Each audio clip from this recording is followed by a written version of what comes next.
নমস্কার বন্ধুরা, অন্বেষা ঘোড়াই কুকিংয়ে আবারও একটি নতুন ভিডিওতে আপনাদেরকে স্বাগত জানাচ্ছি। আশা করছি এই গরমে সবাই ভালো আছেন এবং সুস্থ আছেন। এই গরমে কোনো কিছুই খেতে ভালো লাগছে না, মুখে কোনো স্বাদই লাগছে না, তাই দারুণ স্বাদের একটা রেসিপি নিয়ে আপনাদের সামনে হাজির হয়েছি। চলুন তাহলে রেসিপিটা শুরু করি। আজকে আমি 2 কিলো সাইজের একটা রূপচাঁদ মাছ নিয়েছি, একদম টাটকা তাজা জ্যান্ত। তো এই রূপচাঁদ মাছটা দিয়ে আজকে আমি বানাবো রূপচাঁদ মাছের টক ঝাল আম। তো আমি রূপচাঁদ মাছটাকে প্রথমে কেটে পরিষ্কার করে নিচ্ছি। ভিডিওটা শুরু থেকে শেষ পর্যন্ত দেখার অনুরোধ রইল। আশা করছি ভিডিওটি ভালো লাগবে, স্কিপ না করে দেখুন, অবশ্যই ভালো লাগবে, বুঝতেও পারবেন। ভিডিওটি যদি ভালো লেগে থাকে একটা লাইক করবেন, কমেন্ট করে জানাবেন কেমন লাগলো কমেন্ট সেকশানে, তবে তো আপনাদেরকে ধন্যবাদ দিতে পারবো। আর নতুন বন্ধু দেখে থাকলে প্লিজ সাবস্ক্রাইব করে পাশে থাকবেন। বিভিন্ন ধরনের নিত্য নতুন রেসিপি সবার আগে যাতে আপনার কাছে পৌঁছে যায়। তো মাছটাকে আমি কেটে নিচ্ছি। এত বড় মাছ আমি কন্ট্রোলই করতে পারছিলাম না, আর কাটতে খুবই অসুবিধা হচ্ছিল, কারণ সাধারণত আমি ভালো মাছ কাটি না। তো তাও চেষ্টা করছি আপনাদেরকে মাছটা কেটে দেখানোর।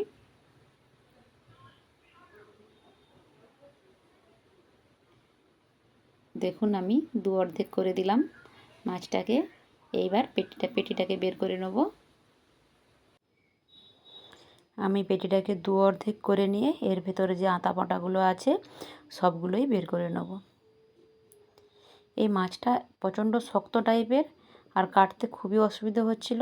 এর একটা মাঝখানে একটা কাঁটালো অংশ আছে, ওটা কেটে বাদ দিতে হবে, আপনাদেরকে দেখাবো কাটার সময়। সব আঁতা পাটাগুলো আমি কেটে বের করে দিচ্ছি।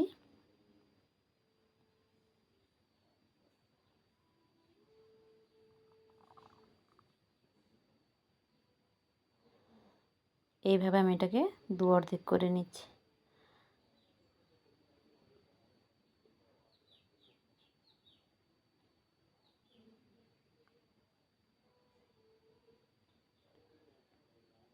এইবার আমি সিধের মাছটাকে এবার পিস করে নেব। আপনাদেরকে তো বলাই হয় না, আমার এই ভিডিওটা যে আমি বানাচ্ছি, এই ভিডিওটার ক্যামেরাম্যানকে আপনাদেরকে অবশ্যই ভিডিওটার শেষে দেখাবো।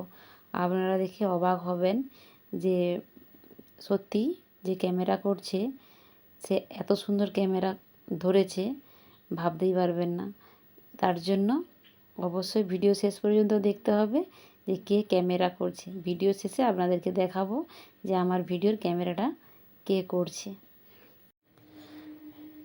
আমার মাছগুলো প্রায় সব কাটা হয়ে গেল। দেখুন সমস্ত সিরের পিসগুলো, কতগুলো পিস হয়েছে, অনেকগুলো পিস হয়েছে। মাছটা অনেক 2 কিলো তো ওই জন্য। আর এই মাছ খেতে সত্যি খুবই ভালো লাগে। এই আমচুর দিয়ে টক ঝাল সত্যি মুখে লেগে থাকার মতো। এটা এমন কিছু আহামরি নয়, প্রায় সকলেই রান্না করে থাকে, তবু আমি আপনাদের সঙ্গে শেয়ার করছি। এই যে কাঁটালো অংশটাকে এটাকে কেটে বাদ দিয়ে দিচ্ছি।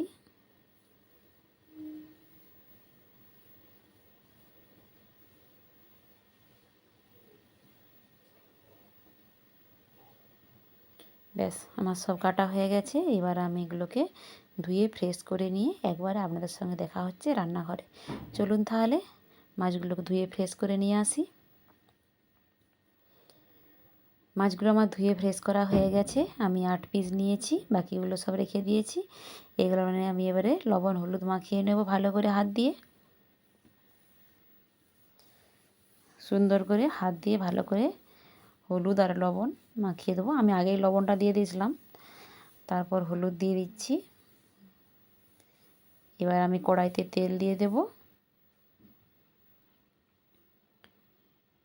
তেল গরম হয়ে গেছে, এবার আমি মাছের পিসগুলো এক এক করে দিয়ে দেব।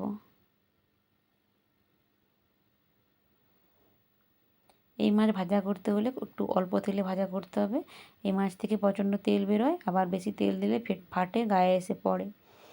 আমি কিছু আমচুর নিয়েছি, জল দিয়ে ভালো করে আমচুরগুলোকে ধুয়ে ভিজিয়ে রেখে দেব। এটাকে আমি ভিজিয়ে রেখে দিলাম, এদিকে ভিজতে থাকো। এটা শিলপাটা নিয়েছি, শিলপাটার সাহায্যে এবার আমি মশলাটা করে নেব। আপনারা চাইলে মিক্সিতেও করতে পারেন। আমি 2 চামচকে একটু কম সর্ষে দিয়েছি, 2টো শুকনো লঙ্কা দিয়েছি। এবার শিলপাটার সাহায্যে রেখে আমি মিহি করে বেটে নেব। অন্যদিকে মাছগুলো ভাজা হচ্ছে, উল্টে পাল্টে দিচ্ছি।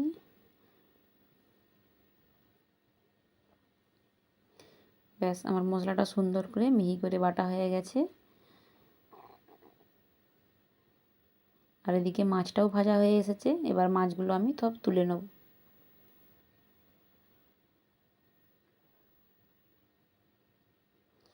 দেখুন এইভাবে লাল লাল করে মাছগুলোকে ভেজে তুলে নিতে হবে। আমার সব মাছগুলোই ভাজা হয়ে গেছে। আমি একটা চিমটের সাহায্যে সব মাছগুলোকেই তুলে নিচ্ছি।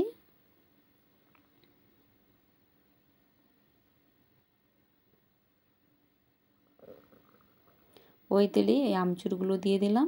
আমচুরটা একটু নাড়াচাড়া করে নিচ্ছি তেলের মধ্যে। তারপর আমি দিয়ে দেবো বেটে রাখা মশলাটা। এতে বিশেষ কিছু লাগে না, বেটে রাখা মশলা দিয়ে দিলাম। একটু নাড়াচাড়া করে নিয়ে এবার দিয়ে দেবো হলদির গুঁড়ো, আর দিয়ে দেবো একটু লবণ। একটু বেশি পরিমাণে লবণ দিয়েছি, যেহেতু টক তাই একটু লবণটা বেশি দিয়েছি, আপনারা আপনাদের স্বাদ মতো দেবেন। এবার আমি জল দিয়ে দিলাম। ওই বাটিরই 2 বাটি মেপে জল দেবো। 1 বাটি দিয়েছি আগে, আমি আরেক বাটি দিয়ে দিলাম। দিয়ে একটু নাড়াচাড়া করে দেবো, করে দিয়ে মাছের ওই রসটাকে ফুটতে দেবো। ফোটা হয়ে গেলে তারপরে মাছগুলোকে ওর মধ্যে দিয়ে দেব। রসটা ফুটে উঠতেই মাছগুলো দিয়ে দিলাম। তারপর আমি আর বেশ কিছুক্ষণ ধরে মাছগুলোকে উল্টে পাল্টে নিচ্ছিলাম। মাছগুলো ভালো হয়ে সেদ্ধ হয়ে টক জলটা ঢুকে গেলে ওটা খেতে খুবই ভালো লাগে।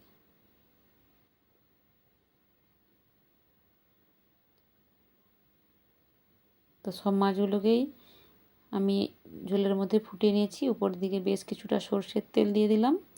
টকের মধ্যে কাঁচা সর্ষের তেল দিলে খেতে সত্যি অপূর্ব লাগে। ব্যাস আমার হয়ে গেছে, এবার আমি নামিয়ে নিচ্ছি। তো আমার রেসিপিটি কেমন লাগলো অবশ্যই কমেন্ট সেকশনে জানাবেন।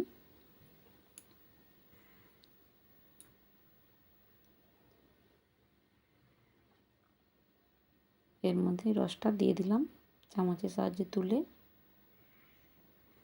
আমি তো আপনাদেরকে বলেছিলাম যে ক্যামেরাম্যানকে দেখাবো ভিডিও শেষে, তো চলুন ক্যামেরাম্যানকে দেখে নিন। তো ক্যামেরাম্যানের মুখ থেকে কিছু শুনে নিন কথা। আমি এই ভিডিওটায় ক্যামেরা করেছি, কেমন হয়েছে কমেন্টে জানাবেন। যদি ভালো লাগে লাইক ও সাবস্ক্রাইব করে দিন।